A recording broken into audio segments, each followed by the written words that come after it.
Rebuilds. All teams will have to go through these eventually as their old guard ages out and there aren't many new crops to take the reins.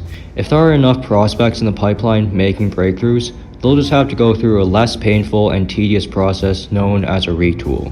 Usually that's through more conservative management of a franchise where they like to keep a healthy balance of the present and future, although it could lead to a less stacked roster on paper for the present. One example of such is the Washington Capitals, who likely don't extend Ovechkin, signing off their greatest player ever to lace up, but they still have many reserves like Strome, McMichael, Protas, Chychrun, and other prospects. The main focus here is rebuilds, however, as those are processes that can experience some growing pains. They can either take shorter or longer depending on how the franchise got here or how it's been managed throughout. There's no guarantee that they will be successful, and if it's not, it may have to reboot its course and start over. They require at least a little luck, let's be honest here. In the case of a team like the Buffalo Sabres, however, they've been spinning their wheels for the past several years.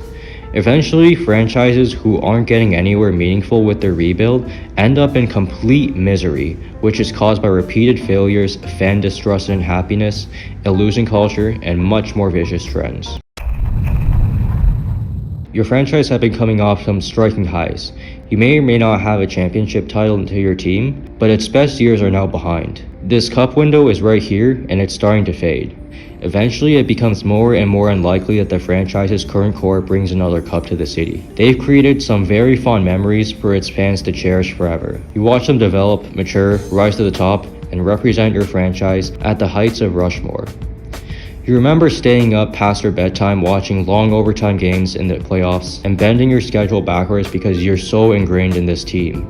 Ecstatic victories, crushing defeats, it's all part of the package. Certain forwards, defensemen, goalies, they've symbolized a team's identity for a given period of time. Lidstrom, Yzerman, Fedorov, Shanahan, Osgood for the Red Wings dynasty. Taves, Hossa, Kane, Sharp, Keith, Seabrook, Crawford for the Blackhawks dynasty. These are some examples, of course, who all had their times in the sun and delivered many moments for the fan base. In the shadows, you know something. Your core doesn't stop aging. The fountain of youth is just a mythical concept from fairy tales that doesn't actually exist in real life. So the time has come. Your old faces of the franchise are in their late 30s, preparing for retirement or sold for futures to help other teams contend, and you've also sacrificed your futures for win-now pieces. You may or may not have made the best of your window while you're at it. Regardless though, you don't have any worthy reserves to replace its core, and our team is now in a downward spiral lacking any sort of identity. A rebuild is imminent, and the franchise will have to endure some tough years ahead as they stock up futures. As their core pieces either get traded or retire and do their final lap around the rink, you're replaying all those memories that they created for you in earlier years. They leave the rink and the fans say their final goodbyes. So now what? Who's to take the reins? That's the daunting question for the franchise's future. Minimal first or second round picks the last few seasons. Minimal first or second round picks the next few seasons. It's at least a few seasons of guaranteed pain, and the fans are already bracing themselves for such. This is especially saddening if the previous didn't have a single championship to their name, as then the fans don't have anything to drink their whiskey out of or look back during better times. Eventually, you accept reality and significantly lower your expectations for the following seasons. The glory days are far behind, and now it's a dark and gloomy present. Sometimes you find yourself struggling to convince yourself to watch games as you know they have minimal hope. It's a frequent occurrence that you find yourself turning off the game out of frustration. At the back of your mind, however, you have memories of much better times replaying in your mind and recognizing all teams rebuild at some point. Fill your cups with whiskey, drink, fill, drink.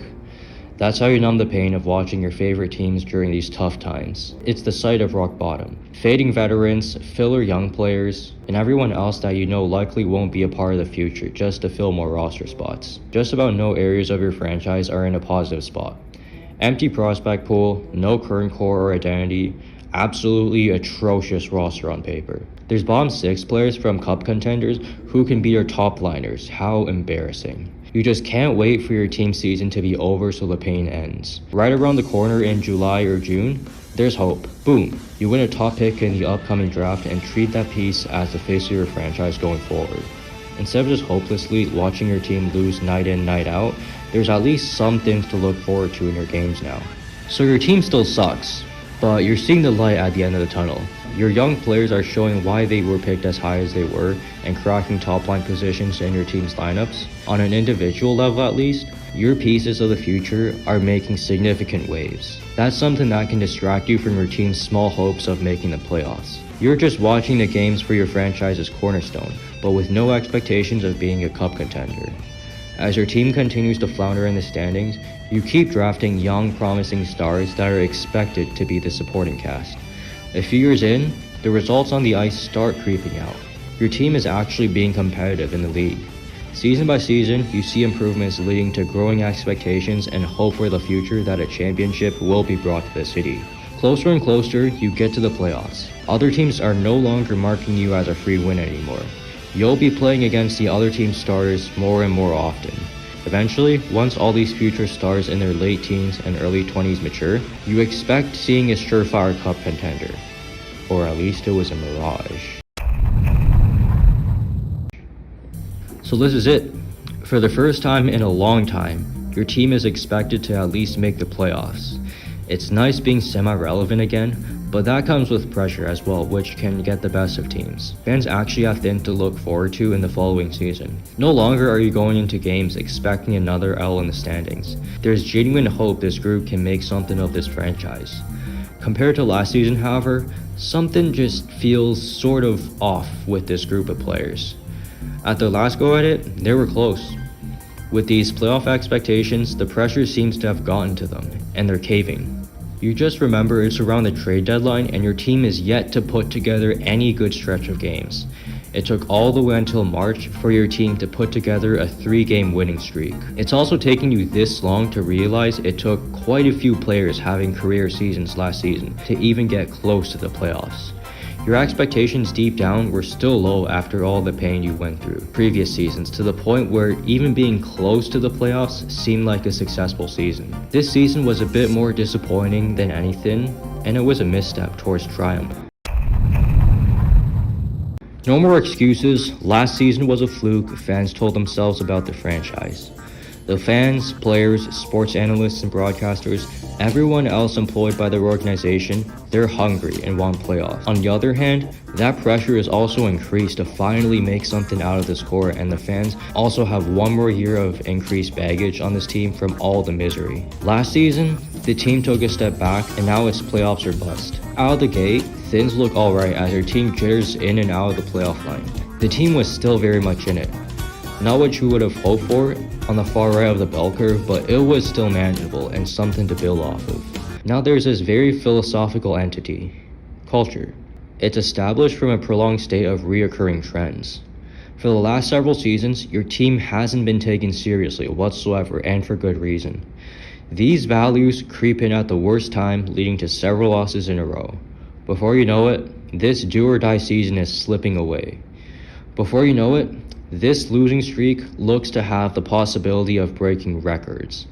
Soon after, your make-or-break season has now been derailed not even past the new year. What seemed like a neutral start now has fans feeling outcasted from their favorite franchise. The team never recovered and rode an okay record the rest of the season, but not enough to exit the hole they've dug themselves into just before midway through the season. As a team officially gets eliminated from playoff contention, every game past that is filled with emptiness, sorrow, and utter dismay. So this losing culture has become the biggest barrier for your franchise to overcome. Players don't want to play here, but you need those pieces from winning environments in order to be competitive, and now you're stuck with this chicken and egg dilemma. Young players who have made breakthroughs in their career immediately request a trade at first opportunity.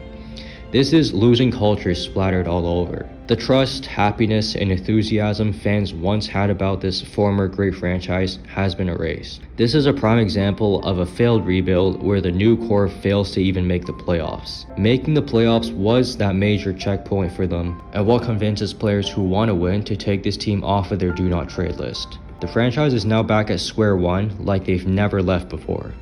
When all these talented players are brought in then exit without the franchise making much of an impact at all with them, something is very wrong with the higher-ups, whether that is coaching, management, ownership, you name it. Deep-rooted issues like bad hockey culture start and end at the very top. Fans are loyal, but people think that it'll be impossible for them to leave are lying to themselves. How much can one fan take before they jump ship? Is that loyalty really worth the immense amount of agony? What's it going to take for the franchise to identify the root problem and work from there? The cycle of misery continues.